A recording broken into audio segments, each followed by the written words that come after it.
បាទសួស្តីបងប្អូនវិជ័យមិនតាក់ទៅចូលស្តុកបាទមានពណ៌សហើយនិងពណ៌ខ្មៅបាទបងប្អូនត្រូវការអាប់ក្រេតអីត្រូវហ្មងបងប្អូនមានខែពណ៌សបាទគឺនេះគឺសេរី 36Ti បាទ 8G បាទវិជ័យនេះគឺថាសេរីនៅស្អាតមែនតើហើយ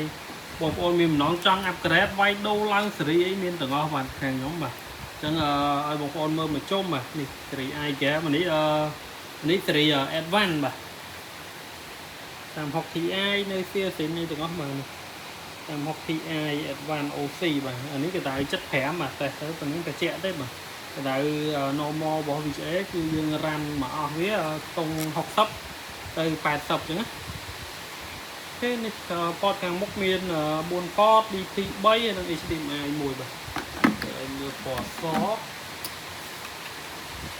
សនេះខេសពណ៌សឲ្យត្រូវបាទi game 16 36Ti បាទនោះបាទ 36Ti 8G បាទ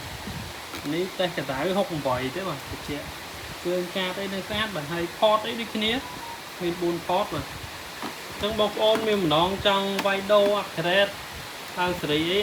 ខាងខ្ញុំទទួលវាយដូរទាំងអស់បងប្អូនមាន VGA 2G 3G 4G